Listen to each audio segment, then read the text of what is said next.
మనుషులు కూడా మరో సృష్టి చేయాలనుకుంటున్నారు. అంటే ఒక జీవి నుండి అదే రకమైన జీవిని ఆ జీవిలో ఉన్న జీన్స్ ద్వారా డెవలప్ చేయడానికి ప్రయత్నం చేస్తున్నారు. కానీ వీటన్నిటి చూస్తే ఇక్కడ దావీదు ఏమంటుందంటే, నా అంతరింద్రియములను నీవే కలుగు చేసితివి, నా తల్లి గర్భమందు నన్ను నిర్మించిన వాడవు నీవే. అంటే మనం ఊరికే మన నిర్మాణం కాలేదు. అంటే దేవుడు మన మీద ఏదో తలంపులు కలిగి ఉండే తల్లి గర్భంలో నేను నిర్మాణం చేస్తున్నాను. ఆయన ఉద్దేశం మీద ఉంది. ప్రతి ఒక్క మనిషి పుట్టుకలో ఉద్దేశం ఉంది, దేవుని ఉద్దేశం ఉంది. అందుకనే ఆయన ఆకే ఇచ్చాడు. తల్లి గర్భములో తన స్వరూపంగా నిర్మాణం చేయడానికి ఇచ్చాడు. నేను చాలా సంవత్సరాల క్రితము నేను 40 సంవత్సరాల 30 సంవత్సరాల క్రితం ఒక స్కూల్లో పనిచేసిన ఒక ఊళ్ళో చూశాను. నేను ఊళ్ళో ఆయన టీచర్, మాతో పనిచేసే టీచర్. వాళ్ళ భార్య డెలివరీ అయింది. వాళ్ళ భార్య డెలివరీ అయితే అక్కడ మద్రసాని ఉంటారు కదా, డెలివరీ చేసే వాళ్ళు ఉంటారు కదా, వాళ్ళు డెలివరీ అయిన తర్వాత చూసి వాళ్ళు మూర్ఛపోయి కింద పడ్డారు. ఏంటంటే నిర్మాణం కరెక్ట్గా లేదు.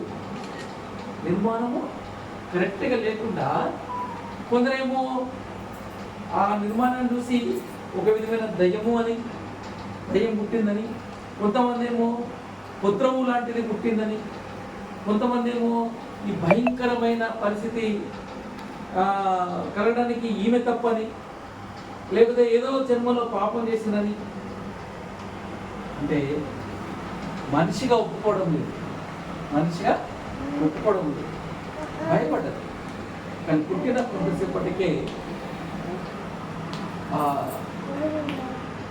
పుట్టిన మనం మనిషి పిండం అంటాం. ఆ పిండం కొంతసేపటికి చనిపోయింది. అంటే ముక్కున్న స్థలంలో ముక్కు లేదు, కళ్ళు ఇక్కడెక్కడో నెత్తి మీద ఉంది. అంటే చూస్తే భయపడ్డది. అంటే దేవుని స్వరూపం ఎట్లా మనకు ఎక్కడ కళ్ళు ఉండాలి, ఎక్కడ ముక్కు ఉండాలి, ఎక్కడ ఏది ఉండాలి, మన హృదయం ఎక్కడ ఉండాలి, ఏ వైపున ఉండాలి, అవన్నీ దేవుని హస్తకృతంలో. అంటే మనం ఈ భూమి మీదకి తల్లి గర్భంలో రావడానికి దేవుడు ఒక ఉద్దేశం కలిగి తల్లి గర్భంలోకి నిన్ను పంపించాడు, అనుమతించాడు.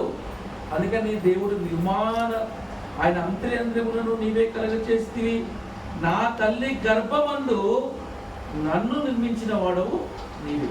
ఇంకేమంటుందంటే 14వ వచనంలో, నీవు నన్ను కలుగచేసిన విధము చూడగా భయం కలుగుతుంది, ఆశ్చర్యం కలుగుతుంది. అవునా? భయం కలుగుతుంది, ఆశ్చర్యం. కొంతమంది ఏమంటారు, ఇద్దరు కవలలు పుడతారు కానీ అందుకొని పుడతారు. ఇంకా ఉందని మనకు సాక్ష్యం. హృదయం ఒకటే ఉంటుంది, వాళ్ళు విడదీయలేము మనం. అది దేవుడు ఆయన మర్మము. అందుకని ఒకసారి దావీదు ఏమంటుంటే, నాకు ఇది తెలియ అగోచరమయ్యా.